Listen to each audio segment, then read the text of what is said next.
livro de Marcos, capítulo 1. Por favor, vamos abrir?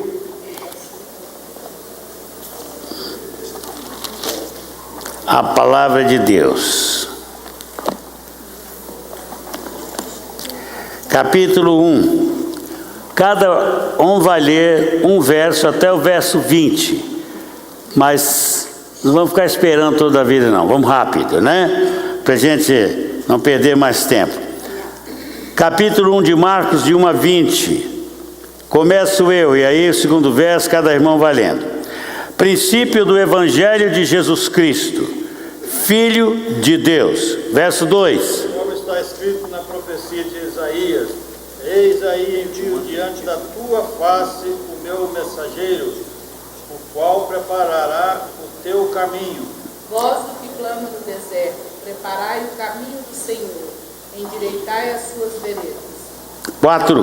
Apareceu João batizando no deserto e pregando o batismo de arrependimento para a remissão dos pecados. 5. Saiu a província de Judéia e os de Jerusalém iam ter com ele.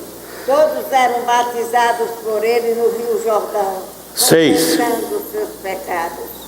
6. As vestes de João eram feitas de pelo de camelo e traziam um cinto de couro e se alimentavam de gafanhotos e mel silvestre. 7. E pregava dizendo: após mim vem aquele que é mais poderoso do que eu, do qual não sou digno de, curvando-me, desatar as correias das sandálias. Eu vos tenho batizado com água, ele, porém, vos batizará com o Espírito Santo. 9.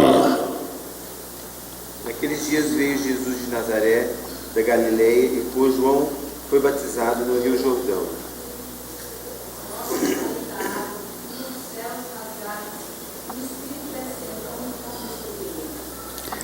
11. Tu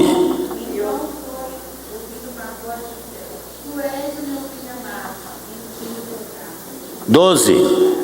Logo o Espírito Santo o impeliu para o deserto. 13. E ali esteve no deserto 40 dias, tentado por Satanás. E via entre as férias e o vale da Galileia. 14. Depois de João ter sido preso, foi Jesus para a Galileia, pregando o Evangelho de Deus. 15. Tempo chegou, o reino de Deus está perto. Abandonem seus pecados, voltem para Deus e creiam nas boas novas. 16. Caminhando junto ao mar da Galileia, e os irmãos Simão e André, que lançavam a rede ao mar, porque eram pescadores. 17. Disse Jesus: vinde após mim, eu vos farei pescadores de homens. 18. Então eles deixaram imediatamente as redes e seguiram. 19. Pouco mais adiante viu Tiago, filho de Zebedeu, e João, seu irmão, que estavam no barco consertando as redes. Logo os chamou, deixando eles o barco, e seu pai Zebedeu com os empregados seguiram após Jesus. Bem, eles tinham empregados, então era um bem de vida, né? Classe média. Era líder de pescaria. Tinha uma empresa de pescaria. Então, o pai de Tiago e João era um empresário da pescaria. Certo? Então, irmãos, nós temos hoje a visão panorâmica de Marcos. Vamos dar um enfoque no escritor deste evangelho. Este evangelho foi escrito entre os anos 50 e 60, logo depois de Mateus, ou antes um pouquinho, segundo alguns. João Marcos era filho de Maria. Maria era uma mulher rica e importante em Jerusalém. Portanto, o João Marcos era de classe média alta ou rico. Ele era primo de Barnabé. E vocês podem ver isso onde? Vamos lá. Atos 12, 12. Vamos ler Atos 12, 12 e Colossenses 4, 10. Então, Angélica, leia Atos 12:12 e Colossenses 4:10, Romildo. 12:12. Considerando ele a sua situação, resolveu a ir à casa de Maria, mãe de João, cognominado Marcos, onde muitas pessoas estavam congregadas e oravam. Aleluia! Esta era uma mulher de oração, a casa dela era um lugar de oração, ela fazia do seu lar uma casa de oração. E ela tinha um filho chamado João Marcos. Muito bem. Agora, Romildo, 4:10. Saúda-vos Aristarco, prisioneiro comigo, e Marcos, primo de Barnabé, sobre quem recebeste instruções. Se ele for ter convosco, acolhei-o. Muito bem. Na primeira viagem missionária de Paulo, João Marcos estava com ele. Mas chegou num certo momento da viagem, João Marcos voltou, não quis continuar. Então, Paulo ficou muito chateado e não quis mais andar com Marcos. Depois Barnabé, que era um conciliador muito grande, trouxe João Marcos de volta, mas Paulo não quis saber dele. Tá bom. Aí Barnabé disse: então Paulo, eu não vou fazer essa viagem com você. Eu vou com Marcos para o outro lado e você vai com Silas para o outro lado. E Paulo ficou com a ponta com João Marcos. O meu professor de grego aqui dizia: bem, João Marcos arrumou um olhos azuis lá em Jerusalém, ficou com saudade e voltou. Ele era um americano, mas não foi por isso não diz por quê. Mas anos depois, o apóstolo Paulo mandou que Barnabé trouxesse João Marcos, que ele era muito útil. E na prisão de Paulo, quem deu assistência maior a Paulo, uma das maiores assistências do presídio, foi João Marcos. Porque João Marcos tinha nome romano. Marcos é um nome romano, não é um nome judeu, é um nome romano. E o João Marcos era muito bem influenciado, tinha uma certa influência, mesmo por causa da mãe dele. A família dele era uma família muito influente em Jerusalém. Sua mãe era uma mulher rica e ela também amava muito a Jesus. Mas quem levou Marcos a Jesus foi Pedro. Pedro evangelizou Marcos e se tornou muito íntimo de João Marcos, de forma que Pedro não gostava de escrever. Já pensou um pescador escritor? Não dá, né? Então Pedro não era escritor. Quem escreveu o evangelho foi Marcos. Marcos pesquisou. A fonte de maior apoio de Marcos para escrever o evangelho foi o Pedro. Agora, João trabalha no seu evangelho, mas ele destina o seu evangelho aos romanos principalmente, gentios e romanos. Mas os romanos, ele trabalhou no seu evangelho para apresentar a Jesus aos romanos. Então, o Cristo que ele apresenta ele não está preocupado com genealogia. Romano não queria saber da origem de ninguém, não. Os romanos eram muito práticos. Eles queriam saber da realidade.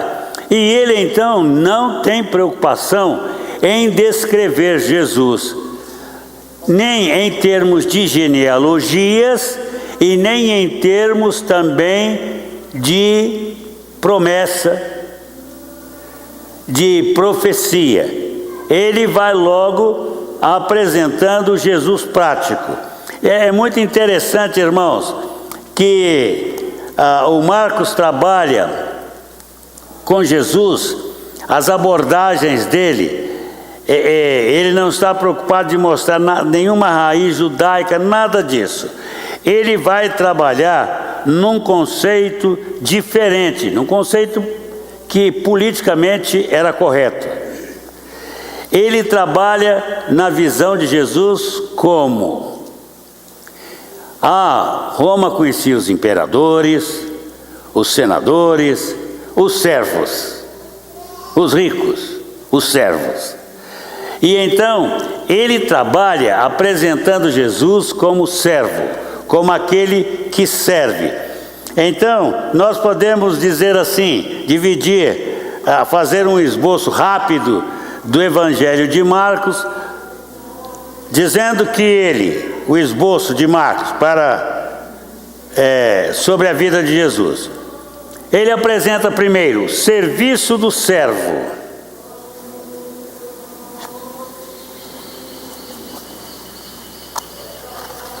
Um esboço assim, a grosso modo, né, que eu vou fazer. Só os principais pontos.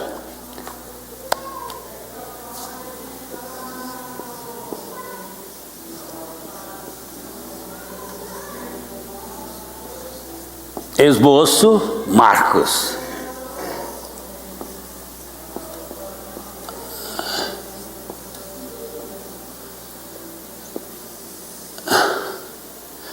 Então nós temos primeiro o serviço do servo.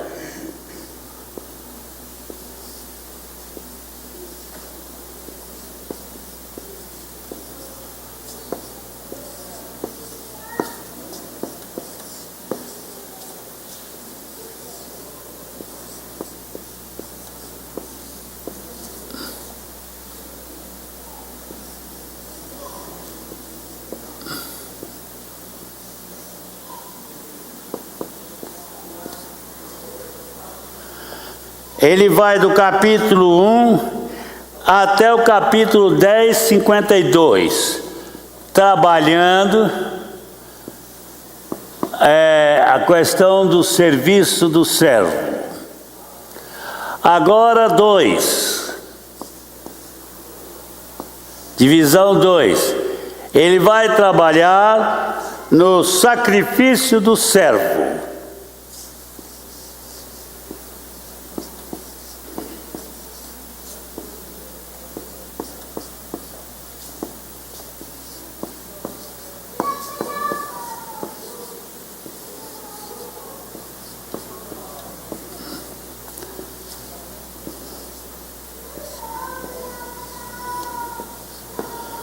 Marcos 11, 1 a 15, 17.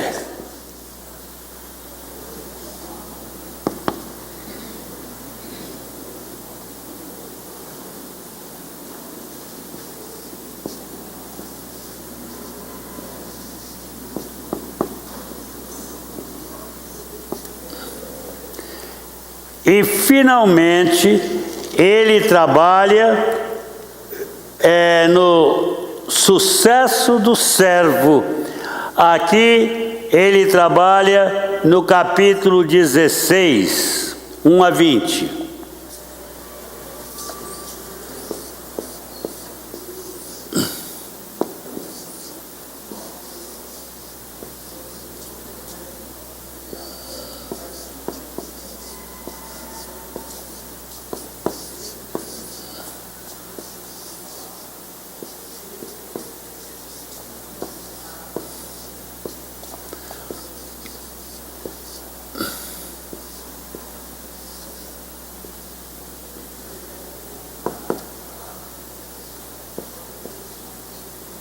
Muito bem, e é isso que nós vamos ver hoje no nosso estudo. Então, ele escreve o seu evangelho para mostrar, oferecer um conceito de Jesus exato. Quem era Jesus? E agora, irmãos, ele apresenta Jesus como aquele que serve. Toda a vida de Jesus é dedicada a serviço do homem. Mas ele começa o seu evangelho dizendo: princípio do evangelho de Jesus Cristo. Quem é ele? Quem é ele? Princípio do evangelho de Jesus Cristo, que é Filho de Deus. Então, ele é um servo que tem uma condição, uma origem gloriosa. Ele é denominado Filho de Deus. Ele é conhecido como Filho de Deus. Só isso? Não, ele é o Filho de Deus. Então ele não está preocupado com genealogia, mas ele vai lá na origem central de Jesus. Diz, ele é um servo, mas ele é Filho de Deus. E aí ele trabalha nisso, ele diz, conforme está escrito na profecia de Isaías. Aí ele cita uma profecia. Mas para quê? Para dizer que esse servo tem uma conotação histórica tal e uma implicação tal que ele tem um precursor. E ele vai direto na profecia de Isaías. Então, qual é a profecia de Isaías que ele cita? Esta profecia: eis que envio diante da tua face o meu mensageiro, o qual preparará o teu caminho. Voz do que clama no deserto, preparai o caminho do Senhor e endireitai as suas veredas. Esta era a mensagem do precursor. A mensagem era esta: voz do que clama no deserto. E a mensagem era esta. O que clamava no deserto tinha uma mensagem: preparai o caminho do Senhor e endireitai as suas veredas. Agora este servo tem um precursor. E esse precursor vem preparando o caminho para que o servo do Senhor entre. Quem é o precursor? João Batista. Ele é o precursor. Ele é mais velho do que Jesus quantos meses? 6 meses. Ele é mais velho que Jesus 6. Ele é primo em segundo grau de Jesus. Tudo em família, tá?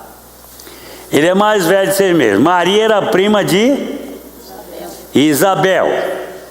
Não é? Quando Isabel estava com 6 meses, Maria foi à casa dela já gestante, grávida. Quando elas saúdam, o que acontece?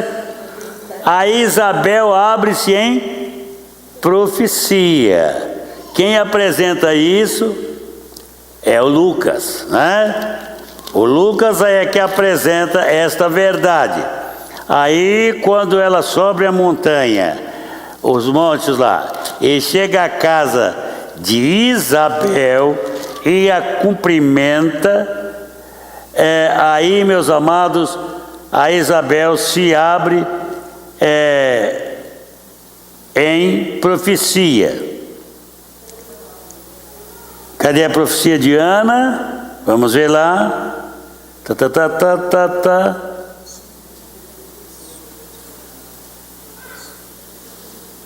Isabel cumpriu o tempo. Aqui nós temos o cântico de Maria. Não está aqui não. Vamos lá para Mateus.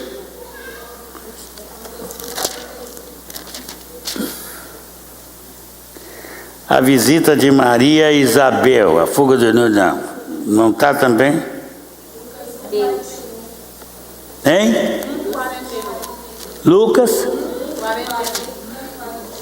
Lucas 1:41? Vamos lá então, vamos lá no Lucas, eu quero isso aí. Lucas 1:39. Lucas, então vamos começar lá no Lucas 1:39. Vamos lá.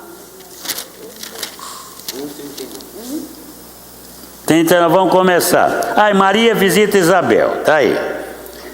Aí o que tem? Naqueles dias, dispondo-se Maria, foi apressadamente à região montanhosa, a uma cidade de Judá. Entrou na casa de Zacarias e saudou Isabel. Ouvindo esta saudação de Maria, a criança lhe estremeceu no ventre. Então Isabel ficou possuída do Espírito Santo e exclamou em alta voz: bendita és tu entre as mulheres e bendito o fruto do teu ventre. De onde me vem que me venha visitar? De onde me provém que me venha visitar a mãe do meu Senhor? Pois logo que me chegou aos ouvidos a voz da tua saudação, a criança estremeceu de alegria dentro de mim. Bem-aventurada que creu, porque serão cumpridas as palavras que lhe fora dita da parte do Senhor. E aí nós temos então a saudação a Maria fazendo um cântico imediatamente depois da palavra de Isabel. Isabel já estava avançada em idade, Zacarias também. Este era o filho da promessa como Isaque, e agora Maria grávida, no princípio da gravidez, né? Porque aqui Maria está nos primeiros dias da sua gravidez. Elas se encontram e Maria então faz um cântico. Como era esse cântico? A minha alma engrandece ao Senhor, o meu espírito se alegra em Deus, meu Salvador. Maria então teve um Salvador. Se Maria precisa de um Salvador, ela não era salvadora, certo? Então a história bíblica é esta aqui. Olha aí. Porque contemplou na humildade da sua serva, pois desde agora todas as gerações me considerarão bem-aventurada. Maria não pediu para você transformá-la em rainha do céu, mas ela declara que ela vai ser declarada o quê? Bem-aventurada. Quantas mulheres acham que Maria é bem-aventurada aqui? Levante a mão. E quantos homens acham que Maria é bem-aventurada? Eu acho. Não, eu sei que ela é bem-aventurada. Bem-aventurada por quê? Porque foi escolhida para ser a mãe do Redentor. É isso que torna Maria em Maria. Não precisa de mais nada. Não precisa fazer dela sempre virgem, porque ela não foi sempre virgem. Ela deixou de ser virgem. Houve um momento que ela deixou de ser virgem. Ela foi virgem até o momento da sua gravidez. Daí para frente, ela estava cumprindo o seu papel de dar à luz, de ficar grávida, gerar o menino e dar à luz. Daí 9 meses ela permaneceu virgem. Vocês acham que Jesus saiu da barriga de Maria por encanto? Normalmente. Ela deu à luz a um filho. Depois que dá à luz, fica virgem ou perde a virgindade? José nunca esteve com ela até que ela desse à luz. Depois da luz, deu à luz. Já não era mais virgem. Daí para frente ela teve 7 filhos. 4 filhos e 3 filhas. Muito bem. Aí ela viveu mais quantos anos? Ela tinha 20. Vamos pensar que Maria tivesse 20 quando deu a luz a Jesus. Quando Jesus morreu, a Maria tinha quantos anos? Era mais novo, menos de 20. Quantos anos tinha Maria? Não, José não ia escolher uma garotinha não, que José já era bem usadinho. Então eu julgo que Maria, quando deu a luz a Jesus, tinha uns 20 e 21 anos. Com mais 33, ela tem agora? Quando Jesus morre na cruz, 54. Pergunto a vocês, ela tinha o rosto que tem nas imagens? Uma mulher de 50 anos naquele tempo, sofrida, com 8 filhos, e com um marido como José, já, diz que José era meio velho, né? Hein? Isso é muita paciência. José era muito paciente, devia ser como Romildo. Então, irmãos, Maria tinha 53 anos. Era bonitinha, novinha? Não. Então, o padre Chiriquia, que conta a história de que uma mulher pediu, acho que foi para ele, fazer um retrato de Maria. Ele tem um livro nessa área. E ele fez. Aí, quando ele terminou, Maria estava com 50, que Jesus foi assunto aos céus, e Maria na reunião, lá com os apóstolos, Maria tinha 53, 54 anos. Bem, aí ele mandou o retrato de Maria com 54 anos, sofrida por ter visto o filho. Vocês já pensaram quantos anos ela envelheceu quando viu Jesus sendo crucificado? Aí envelheceu de uma noite para o dia. Né? Ela já tinha as suas rugas. Aí a irmã disse: essa é a Maria? Então não é que eu tenho adorado, mas essa é a Maria. Maria morreu onde? Vocês sabem onde ela morreu? Ela foi para Éfeso com João. Ela morreu em Éfeso. E é em Éfeso que a Igreja Católica fez de Maria a rainha dos céus. Mas as rainhas dos céus, elas são comuns na literatura estrangeira, com quem Maria não tem nada que ver. Nós temos uma rainha dos céus que começou lá no Antigo Testamento, lá em Gênesis. Com quem? Com Semíramis, que era a esposa do... Um doce para quem souber.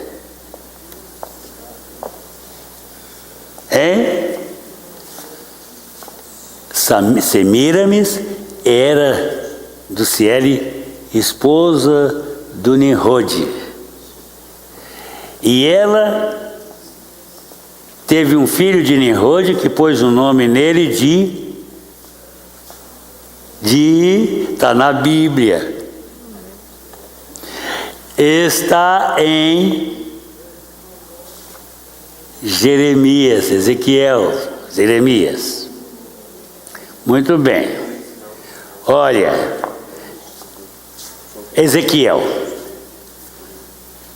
Ela deu à luz a Tamuz, que foi divinizado, era um deus. E que as mulheres israelitas, ao tempo de Ezequiel, estavam adorando no templo, num compartimento do porão, do sótão do porão do templo. As mulheres de Israel estavam adorando Tamuz e chorando por ele. Deus pega o Ezequiel pelos cachos do cabelo. Não era um cabelo corrido assim, não, tinha cacho, tá vendo, Francisco? O anjo, o Espírito Santo pega Ezequiel pelos cachos do cabelo, diz Ezequiel, e leva até o templo em Jerusalém, da Babilônia ao templo, e diz: vai ver o que eles estão fazendo. E Ezequiel vai lá, e por festa de quebraduras na parede, o Senhor diz: está vendo, Ezequiel, o que eles estão fazendo? As mulheres de Israel chorando por Tamuz, adorando Semíramis, adorando tudo que réptil. Ele diz: está vendo, meu servo, o que fizeram do templo? E é interessante que naquele dia, isso foi lá pelo ano de 586, mais ou menos, naquele dia que Ezequiel teve a visão, sabe o que ele viu também? Ele viu a glória de Deus se retirando do templo e indo para o monte. E quando a glória de Deus saiu do templo, o que aconteceu com aquele templo? O templo só durou, Eleni, até que a glória de Deus ficou nele. O dia que a glória de Deus, o ano que a glória de Deus deixou o templo foi destruído, queimado. Todos os seus utensílios foram tirados. Está vendo como é a história, irmãos? Então, agora, a Maria é consagrada rainha dos céus em Éfeso. Ela é transformada em rainha dos céus. Recentemente o Papa queria fazer da Maria a quarta pessoa da Trindade, né? Tornar Marinha quarta pessoa da Trindade. Esse é o catolicismo que a gente acha que mudou. Mudou não. E esse Apocalipse 12, pastor, que fala da mulher e o dragão? Pois é, mulher e o dragão, quem é aquela? A mulher grávida quem é? Alguns dizem que é a igreja, mas é uma referência à gravidez de Maria, não é certo? Então, irmãos, ao nascimento messiânico. Agora nós estamos com o Marcos. Vamos voltar para Marcos agora. Marcos então apresenta o servo. Ele quer apresentar Jesus na sua integralidade para os gentios, para os romanos.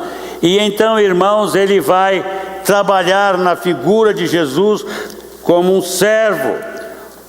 Ele é o servo que está ali, que presta serviço. Vamos ver lá. Aí, nesta área do serviço, a primeira divisão, nós temos a parte A é a preparação, vai de 1 a 13.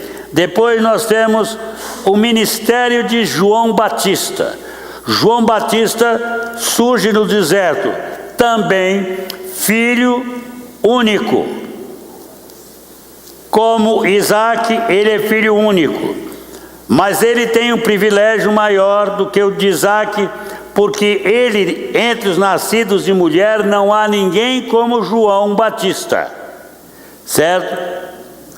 Ele é o profeta, o elo de ligação da velha aliança com a nova aliança.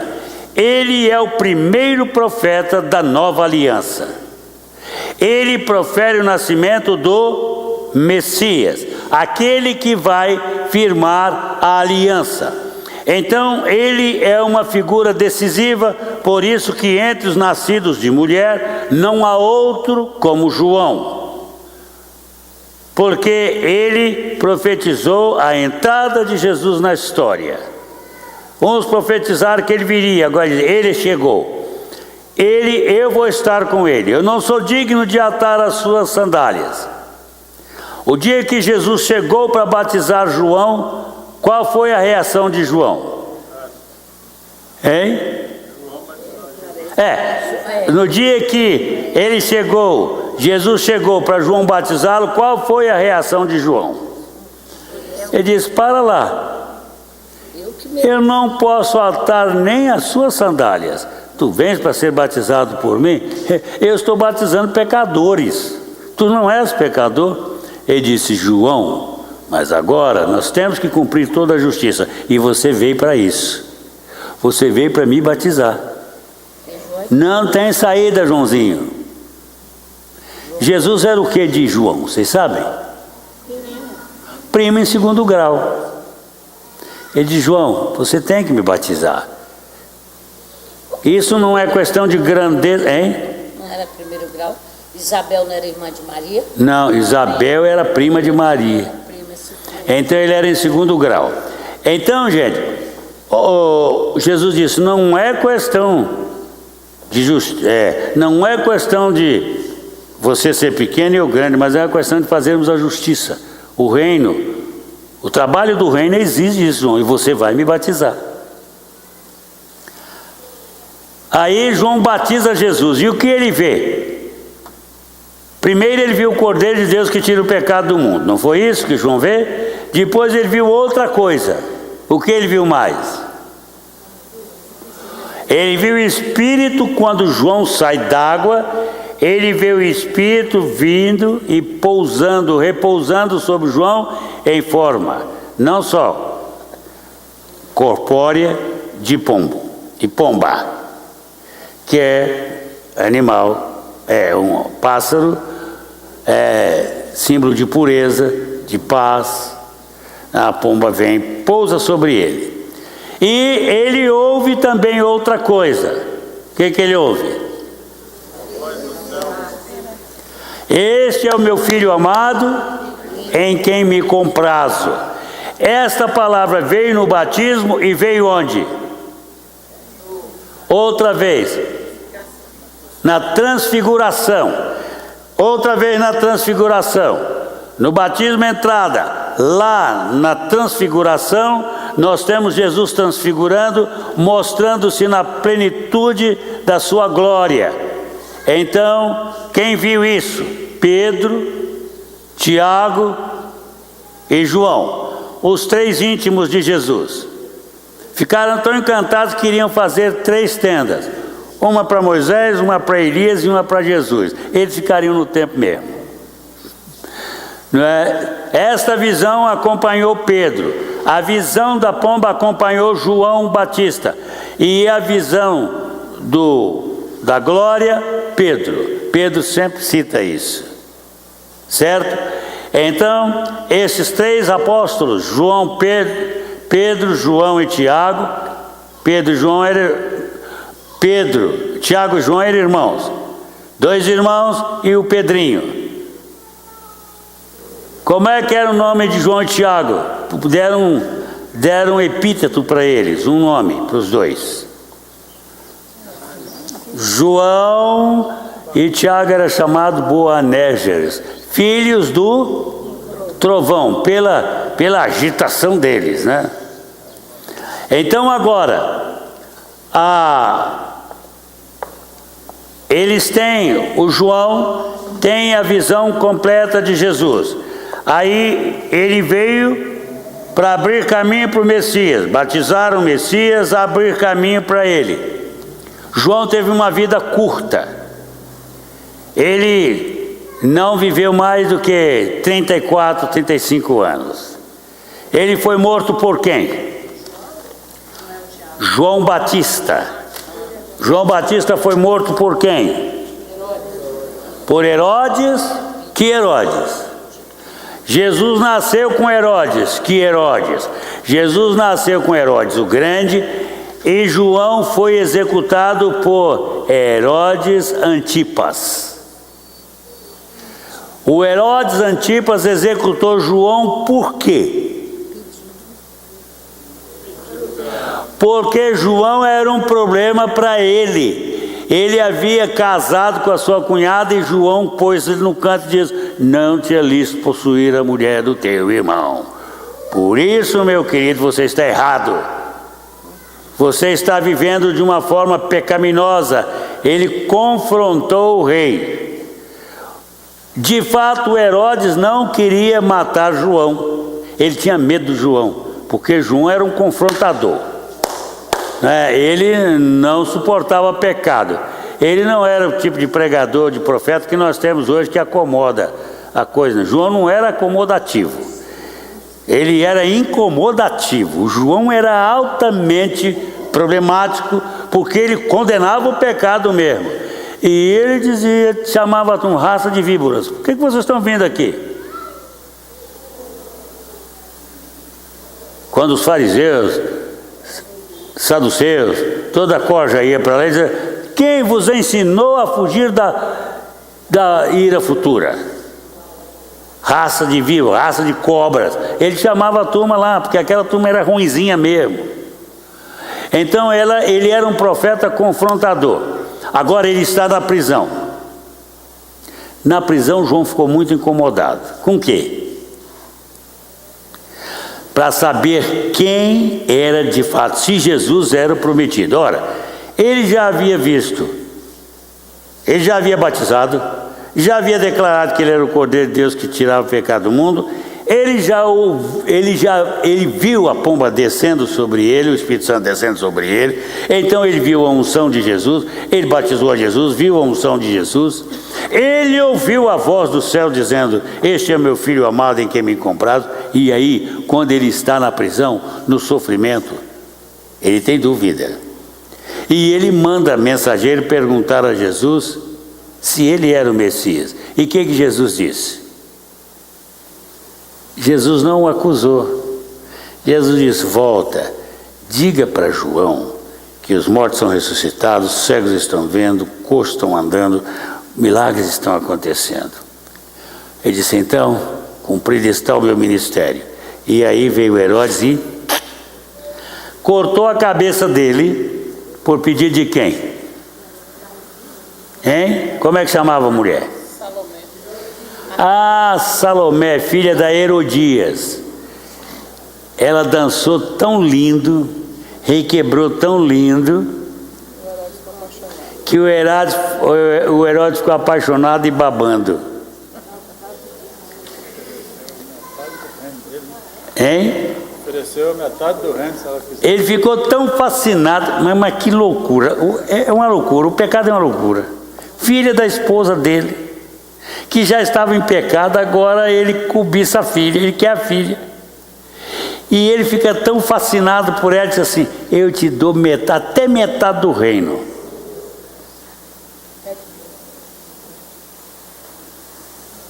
O Herodes disse: eu lhe dou metade do reino. Metade do reino, por causa de uma menina que dança. Os gostos variam, né, Sofia? O senso de valor varia de homem para homem, né? Loucura. Tem um monte de velho babão fazendo isso. Tem muito velho babão fazendo isso. E o perigo da velhice é essa, ficar babão. Ô bobão. Fica bobão. Hein, Laércio? Não fica velho babão. Aí ele fica fascinado. Oferece metade do reino, mas ela não quer metade do reino. Ela foi instruída para a mãe que pedisse a cabeça do João. Aí João perde a cabeça. João morreu nessa situação. Agora, irmãos, o servo do Senhor está em ação. João sai de cena, Jesus entra na cena. Agora João vai trabalhar com o servo em serviço. Agora ele vai falar do poder. Fica com as Bíblias na mão agora. Marcos 1, 21 a 28. Alguém leia para mim, por favor, correndo. Marcos 1, 21. Marcos 1, 21 a 28.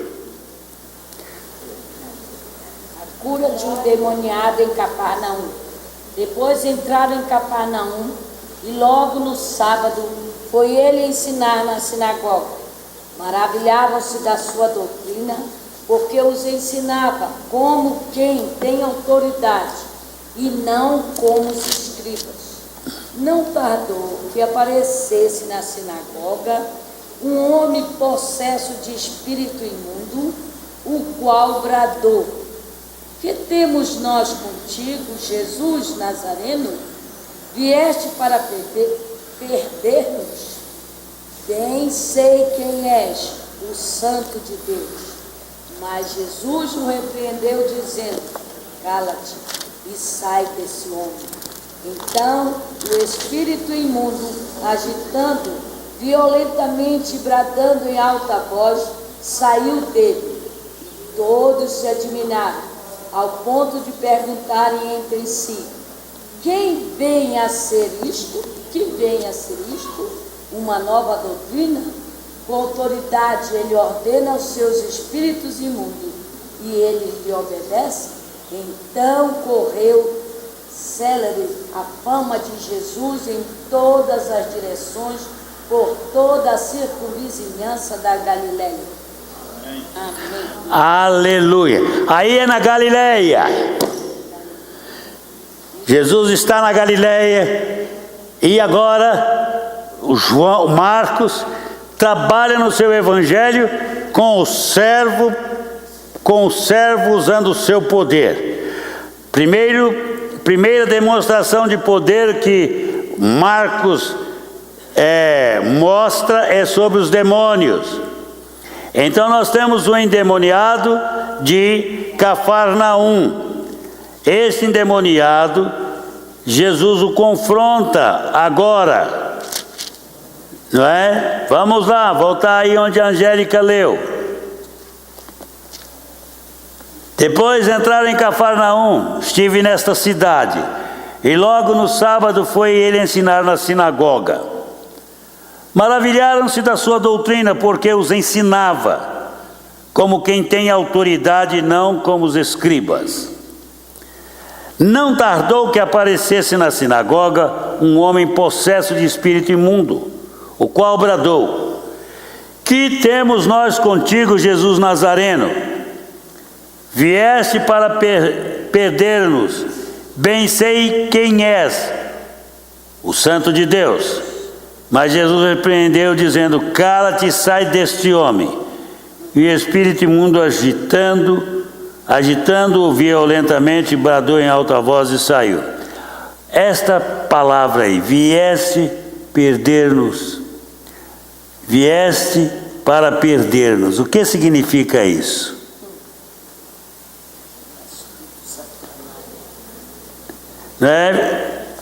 Eles viram que Jesus veio para expulsá-los. Qual é o grande medo de cada demônio? Vocês sabem? Eles estavam vendo que Jesus era o Filho de Deus. Eles estavam diante do Todo-Poderoso. Qual era o medo deles? Era que eles fossem mandados de volta para o lago de fogo.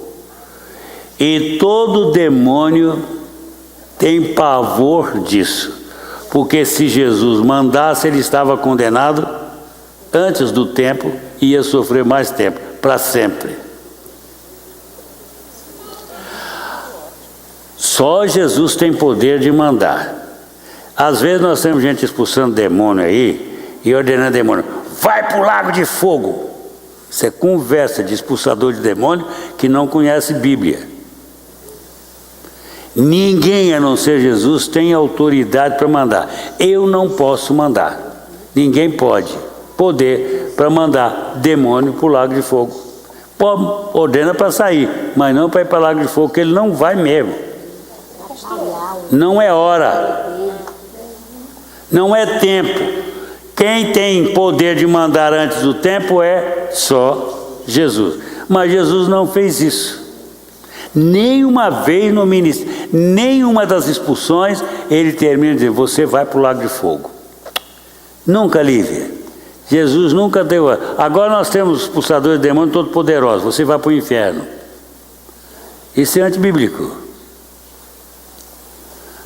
Né? Então, o demônio está com um problema, porque ele confronta com o Filho de Deus, Todo-Poderoso. E isso é problema para demônio. Agora, nós temos o confronto de Jesus com um demônio. Depois nós temos outra coisa. Vamos lá para o verso 29 a 39. Jesus com poder sobre o demônio. E agora Marcos mostra 29, 39. Vamos lá. Eleni, pode ler, minha querida irmã. 29 a 39? Não. Vamos fazer o seguinte, Eleni. Leia 29 a 31. 29 a 31. 29 a 31. Depois outro vai ler 32 em diante. Saindo eles da sinagoga, foram esse. Tiago e João diretamente para a casa de Simão e André. A sogra de Simão achava-se acamada, com febre, e logo lhe falaram a respeito dela. Então, aproximando-se, tomou-a pela mão, e a febre a deixou, passando ela a servi-los.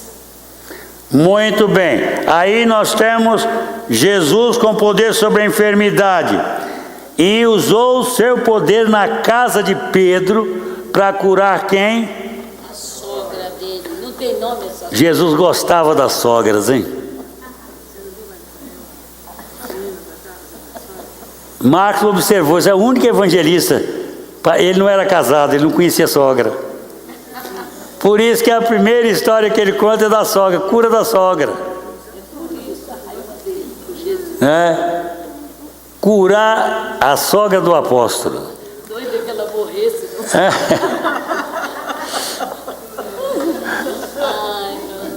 Parece que a sogra do Pedro fazia comida muito gostosa. Hein? Aí Pedro ficou com aquela mágoa até quando Jesus foi preso. Aí ele negou Jesus. Agora eu vou me vingar dele. Nego. Muito bem. Então ele cura a sogra de Pedro. É o primeiro ato de cura apresentado por Lucas. Depois, verso vamos lá para o verso 32 até o 34. Muito bem, quem quer ler aí? Vamos levantar lá. Muito bem, leia. Cal. Tendo chegado a tarde, quando já se estava com o sol, puseram todos os que se achavam enfermos e os endemoniados. Toda a cidade se juntou à porta, e curou muitos que achavam enfermos de diversas enfermidades, e expulsou muitos demônios, porém não deixava falar os demônios, porque o conheciam. Agora nós temos uma avalanche de curas. Aí diz, toda a cidade, à tarde ao cair do sol, trouxeram a Jesus todos enfermos e endemoniados. Agora gente endemoniada estava lá. Demônios naquele tempo, eram as pencas. E ele curou muitos doentes de toda sorte de enfermidades. Também expeliu muitos demônios, não lhes permitindo que falassem, porque sabiam quem ele era. Ele não permitia que os demônios falassem. Hoje nós temos uma mania de gente que vai expulsar o demônio e diz, fala o seu nome. Dá até microfone. Conta a sua história. Dá até microfone. Dá microfone. Lá eu gosto do demônio. Aí que diz aquela história. Diz que tinha um demônio lá todo. Lá aí perguntaram para o demônio, você gosta dos batistas? Não gosto não. Não me preocupo com eles não. Você gosta do presbiteriano? Também não. Assembleia de Deus? A Assembleia de Deus? Também não gosto. Não. Aquela gente lá, as mulheres lá têm muito cabelo no sovaco. Isso é negócio de demônio, gente. Aí disse, mas você, eu gosto mesmo é daqui, porque aqui eu falo no microfone. Então, gente, não tem, isso é lorota, não é? Mas mandar demônio falar. Outro dia veio parar as minhas mãos uma apostila de uma mulher da Costa Rica. Comecei a ler, joguei fora. Uma apostila que ela escreve na base de palavras de testemunho de demônios. Demônio fala a verdade, gente? Demônio não fala a verdade. E ele dizendo que Jesus ordenou que o demônio falasse para ele, para lá. Se Jesus quer que eu saiba alguma coisa, ele vai me falar. Se ele quer que eu saiba alguma coisa de demônio, ele vai me dizer. Ele não vai mandar um demônio falar que eu vou acreditar em demônio. Não vou. Eu não quero ouvir demônio. Às vezes eu expulso alguns demônios, mas eu nunca deixo o demônio falar. Eu não quero que o demônio fale. Deu um exemplo, cala-te. Cala-te, eu quero lá ouvir conversa fiada do demônio. Chegou um homem lá, um diácono, todo forte, olha, eu vou expulsar esse demônio. Quando ele pôs o pé na soleira, o demônio disse, quem vai me expulsar? Você? O endemoniado. O demônio falou através do endemoniado, você nem cai nesta, você é um adúltero. O bichinho diácono Foi embora. Eu conheço você, bichinho. Você está comprometido comigo. Igual aquele outro chegou: olha, demônio, nós somos amigos. Sai dele que depois eu pago uma aguinha para você. Sai dele, deixa esse povo camarada daqui. Política de expulsar demônio, né? Demônio eu expulso não, mas não põe falando não, que ele vai falar muita besteira. E vai trazer coisas pesadas. Agora, Jesus cura todo tipo de enfermidade, gente. Ele está lá. Foi uma tarde de curas, de libertação. Glória a Jesus. Agora o servo está trabalhando. E também o servo tem uma outra coisa. Vamos lá? 35 a 39. Quem vai ler? Lívia, cadê a sua Bíblia? Não, Lívia. Então vamos ver outro. Laércio, leia. 35 a 39. Jesus se retira para orar. Tendo se levantado alta madrugada, saiu. Foi para um lugar deserto e ali parado. Procuravam diligentemente Simão e os que com ele estavam. Tendo encontrado, disseram: todos te buscam. Jesus respondeu: vamos a outros lugares, às povoações vizinhas, a fim de que eu pregue também ali, pois para isso é Deus. Então, foi por toda a Galiléia, pregando na sinagoga dele e expelindo os demônios. Aleluia. Então agora ele está retirando-se. Alta madrugada. Ele levanta e vai para o lugar deserto e ali ele orava. Pedro, Simão e os que com ele estavam procuravam diligentemente e então o encontraram orando. Isto revela, meus amados irmãos, que ele fazia sua obra na dependência do Pai e do Espírito. Agora vem cura do leproso, cura do paralítico. Depois nós temos no capítulo 2 a cura do paralítico, a vocação de Levi, Jesus convivendo com os pecadores. Ele vai, convive, conversa, almoça, janta, toma lanchinho com eles. E Jesus está em jejum no capítulo 2.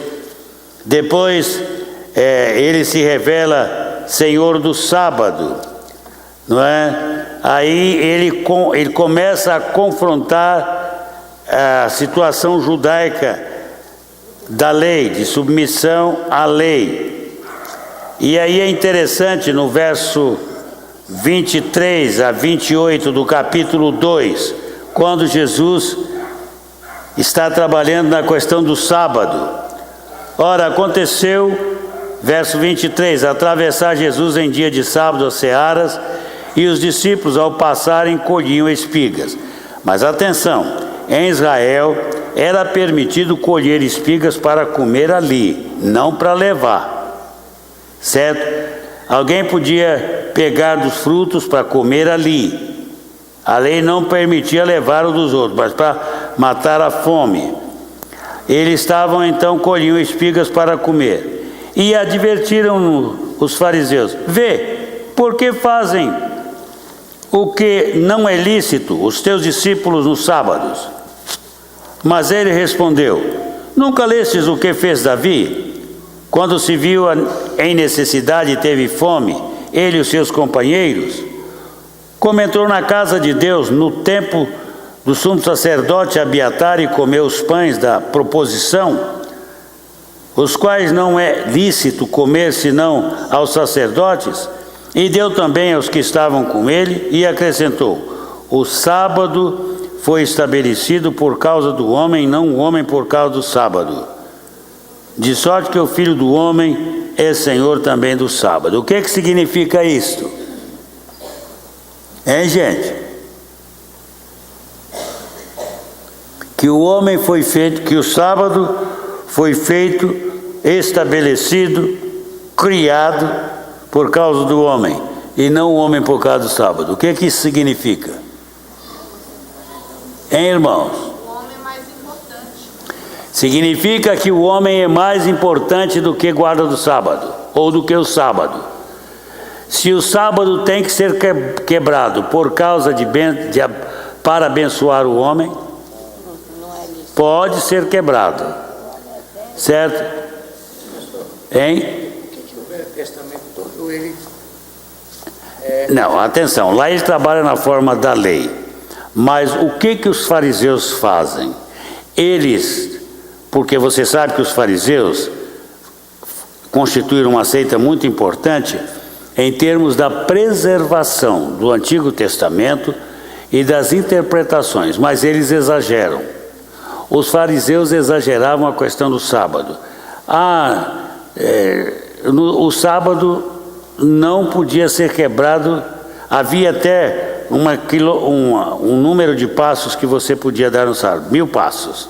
Você podia andar 1 quilômetro até o templo, fora disso quebrava. Então você vê por aí que o sábado não era um dia de quê? De trabalho religioso, porque pouca gente podia ir ao templo, morava por perto. Não era um dia de adoração, era um dia de descanso mesmo, gente. Então agora, o que os fariseus fazem? Eles tornam o sábado o quê? Um peso. Porque eles estavam condenando Jesus ali, por quê? Porque os discípulos entraram na seara e quebravam as espigas, descascavam para comer. Eles estavam condenando os discípulos de Jesus e chamando a atenção de Jesus por isso.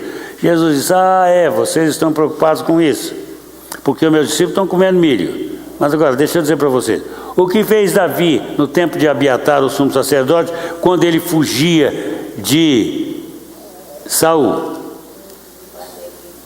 Ele foi lá no templo e ele apanhou o pão da proposição, ou o sacerdote deu para ele o pão da proposição, ele e os seus homens comeram.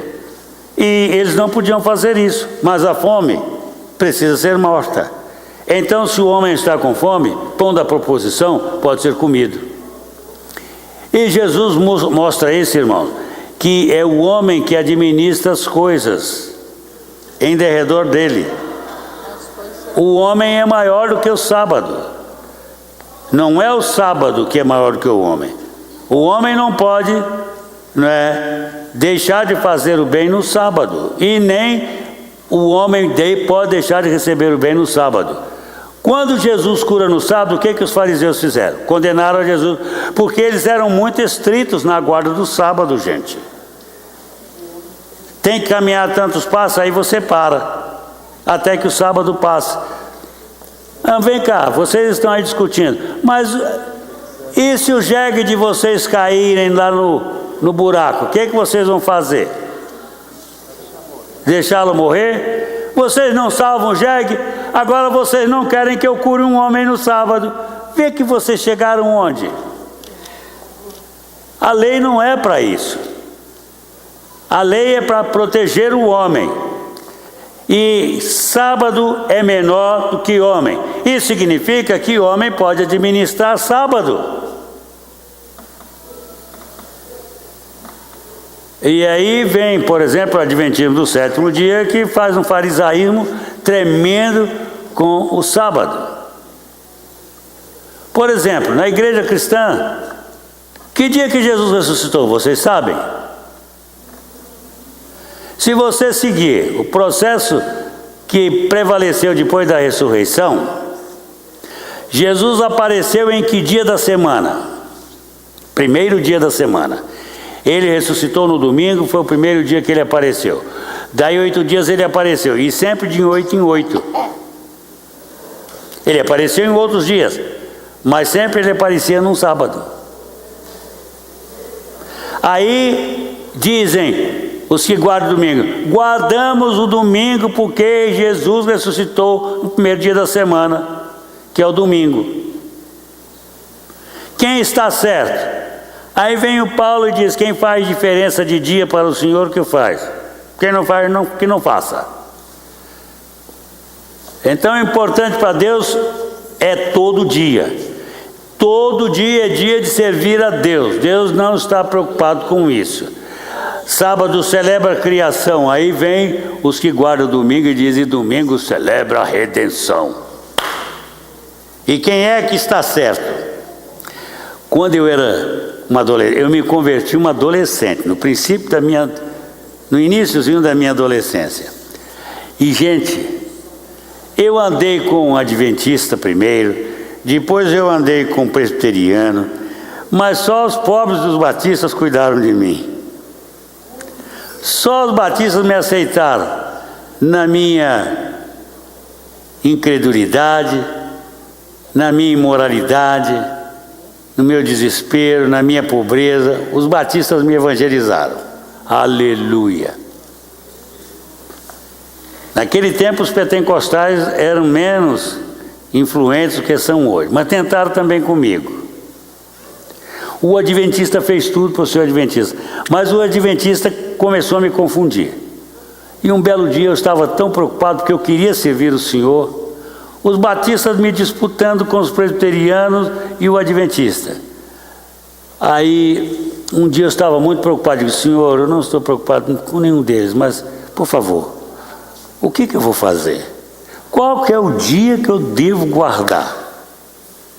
Eu estava muito preocupado, que eu estava saindo do inferno, eu queria servir bem a Jesus. Até que um dia eu tive um sonho.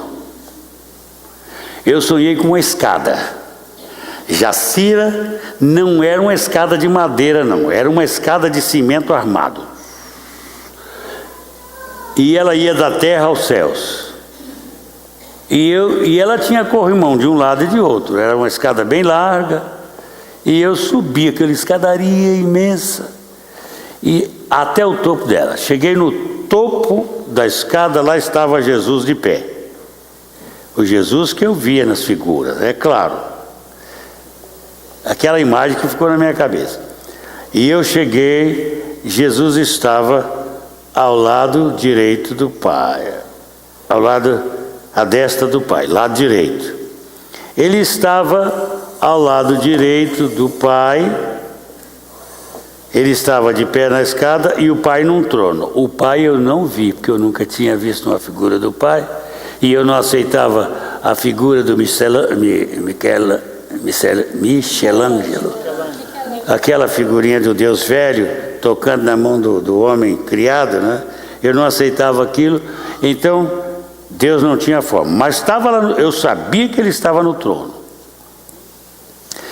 E eu cheguei diante de Jesus: Senhor, eu estou vivendo uma grande confusão. Mas eu te pergunto, Senhor, eu devo guardar sábado ou domingo? Olha a resposta que ele deu. Filho, acontece que o sábado tem a ver com o Pai, com a criação. E o domingo tem a ver comigo. Em outras palavras, redenção. Certo? Não se preocupe. O que você guardar está bom. Não perca tempo com isso. Sai de lá. Sabe o que aconteceu, Sofia? Comigo? Vocês adivinham o que aconteceu comigo? Olha, eu nunca mais me preocupei com guarda de sábado. Também nunca guardei domingo, porque trabalho no domingo toda a vida. Né? Não, não guarda. Nem sábado, nem domingo. Não. Nem na igreja também, quando chego em casa, continuo trabalhando. Vem à igreja, trabalho na igreja, saio daqui, fico lá, chego em casa, vou estudar, vou trabalhar. A minha vida é trabalho. Quer dizer, mas eu tenho um dia. Esse dia eu ofereço ao Senhor. É o dia que eu prego, é o dia que eu oro com os irmãos, é o dia que eu estou em comunhão com os irmãos. É o melhor dia, ou é o domingo? Mas não. Qual é, irmãos, qual é a grande questão? A questão não é sábado nem domingo, porque você não é salvo pelas obras, mas pela graça. Você não é salvo pelo dia que você guarda, pelo dia que você jejua, não é. Você é salvo por Jesus Cristo. O resto é obras. Então, aqui, pastor, o senhor está me esclarecendo a questão quanto ao sábado, que eu também tinha essa preocupação. Eu até orei e perguntei. Deus, eu fiz essa pergunta também. Só que aqui em Atos, né, 16:13, fala que Paulo guardava o sábado. Sim. Por que Paulo guardava? Por que sábado Paulo estava sempre na sinagoga? Porque era o dia da sinagoga, gente. Mas você vê Paulo no primeiro dia da semana reunindo com a turma e pedindo aos irmãos que no primeiro dia da semana trouxessem oferta. Então, os crentes primitivos lá, eles começaram a sair dessa questão de sábado. Mas não é, gente. A questão não é você. Você quer uma sugestão boa? Guarde o sábado. Trabalhe no domingo. Venha para a igreja no domingo. Se você puder, Maria Luísa, fazer tudo para ficar de folga no sábado, faça. Porque no domingo você não vai ter folga. Porque as nossas igrejas reúnem no sábado. E por que no domingo? Por que a igreja começou no domingo? Porque o domingo é o dia que a igreja pode se reunir para pregar o evangelho. Sábado todo mundo está trabalhando. Todo mundo tem folga no domingo, então é no domingo que a igreja reúne. Qual é o papel da igreja? Pregar o evangelho. Então a igreja tem que aproveitar a oportunidade que ela tem de pregar o evangelho. Se é no domingo, prega no domingo. Não vai brigar por isso. Agora, o que Jesus mostra é que os fariseus estavam usando o sábado para um propósito de escravizar as pessoas. E tudo que escraviza o homem não serve. Nós, irmãos, nós precisamos ter uma visão do Evangelho como verdade que nos liberta de todo tipo de escravidão. Aí vem a profetisa White e fala não só do sábado, mas também ela fala da comida. E aí você se comer um pouquinho lá, pode ser o lombo mais gostoso, se você comer está em pecado, não é? Hein? Você já pensou nisso, Angélica? Porque eles não comem mais porco, é suíno. Então, pouco é pouco demais. Então, irmão, fica com esse problema, não come isso, não come aquilo, não toque. Para. Cristianismo traz libertação para nós. Agora, queridos, pastor, a hora que você quiser a palavra, eu lhe dou. Agora, aí vem o servo. O servo é poderoso, ele cura todo tipo de enfermidade, ele serve o homem até no sábado, ele cura as deformidades, ele tem poder sobre os demônios, chama 12 apóstolos para servi-lo, para estar com ele, para aprender o ministério não só da pregação, mas do serviço aos outros. Ele chama 12 homens e investe neles para que eles aprendam a servir. Ele mostra luz, ele declara para eles que eles eram feitos pescadores de homens, eles eram semeadores da palavra, eles eram luz do mundo, eles deveriam crescer. Mas eles podem ter vitória sobre tudo e sobre todos. Eles podem administrar cura, eles podem libertar os endemoniados, eles podem trazer aceitação para o rejeitado. Eles são comissionados para servir os outros. Agora, irmãos, o servo também, ele é alguém que se sacrifica a si mesmo, não é? Ele enfrenta as maldições dos nossos pecados.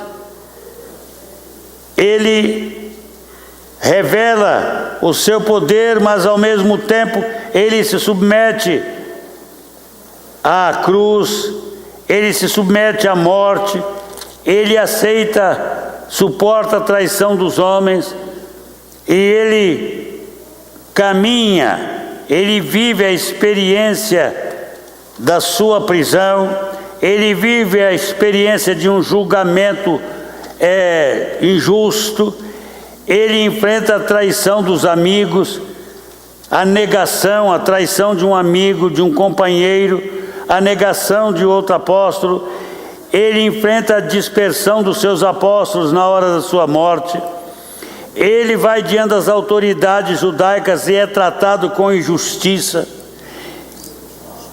Ele vai diante dos romanos e também se sujeita ao julgamento injusto dos romanos. E Pilatos o matou porque fica com medo de enfrentar o César, porque os judeus mostram que ele, Jesus, era um competidor do César. Por isso Pilatos não tem saída, tem de crucificá-lo. Mesmo sabendo que ele era justo, ele vai morrer. Pilatos não tem saída. Pilatos é um covarde. Ele quer a aprovação dos judeus porque ele precisa da aprovação do César. Agora, o servo é morto na cruz. Ele enfrenta a morte da cruz, a morte romana. É interessante, irmãos. Jesus morre pelos pecados de quem? Os nossos. Ele morre pela nação de Israel e ele morre por nós. Por quê que a morte de Jesus aconteceu no tempo que aconteceu? Porque ele não poderia morrer de morte judaica. Ele teria que morrer a morte dos romanos. Ele teria que morrer julgado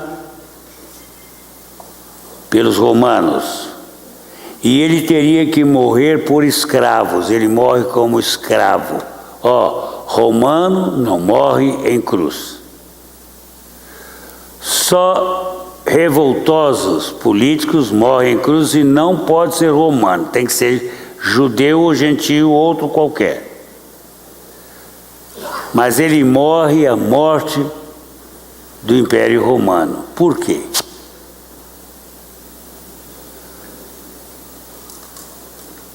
E é interessante, é uma exigência judaica, ele tinha que morrer daquela forma. Quando ele escreve o título Jesus Cristo, que ele escreve o título lá de Jesus, lá, o Rei dos Judeus, os judeus ficam muito confusos, ficam muito irados com isso, e quer que ele tire o título. Ele diz: vou tirar não, ele é rei de vocês, vocês mataram o rei de vocês, vocês exigiram que nós o matássemos como crucificado, e crucificado ele vai ser, e ninguém pode tirar o título, porque ele morre pelo mundo. Podemos reivindicar a morte dele, os romanos o mataram. Quem matou de fato foram os romanos.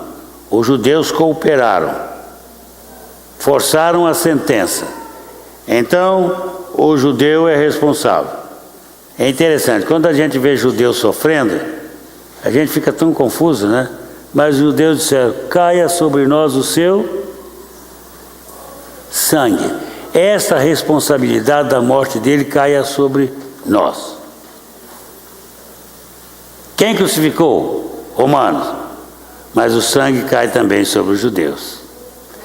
Então ele morre a morte do pecador, judeu, romano, grego, gentio. Está vendo, Adir? Tem que ser uma morte pelo império. Por isso, os romanos são forçados a entrar. E Pilatos quer sair, mas não consegue sair. Ele tinha que julgar Jesus. E julgou, e o nosso servo, sofredor, morre. Mas o servo, ele tem sucesso sobre a morte. Ele ressuscita. Ele aparece vivo, redivivo. Ele toca: aqui está, Tomé, sou eu mesmo. Interessante é que ele está no lugar de glória, intercedendo por nós. Pois é. Sendo nosso advogado. Pois é. Então veja, o servo morre para nos servir e vive para nos servir. Ressuscita para nos servir. Como é? E nós servimos, ele nos ensinou.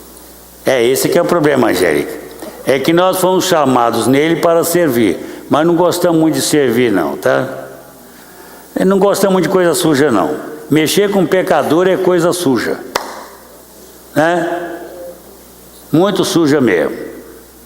Coisa suja, às vezes as pessoas vêm conversar comigo e aí eu começo, outro dia veio uma mulher, era uma moça até, ela disse: pastor, eu vim aqui pedir a sua ajuda, eu estou precisando de ajuda. Aí eu digo: eu estou à sua disposição. Aí ela começou a falar, de repente, ele disse: minha filha, pode ficar à vontade, pode falar o seu problema. Ela disse: pastor, o senhor não vai ficar chateado, não? Eu digo: chateado com o quê? Eu sou uma pecadora muito ordinária, pastor.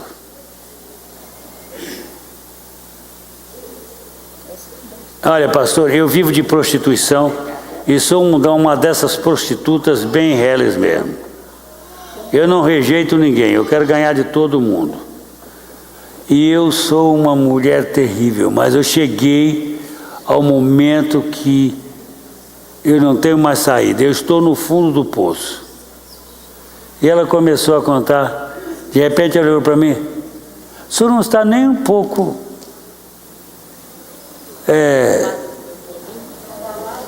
abalado? Eu digo: não. Mas por que não, pastor? Eu sou uma mulher nojenta. Eu digo: de onde você está? Eu saí, minha filha. Eu estava condenada a isso. Porque você acha que eu nasci numa família que tinha mulheres, algumas não eram como você? E quem era eu? Pecador afundado na miséria. Então, eu saí de lá e quero que você saia.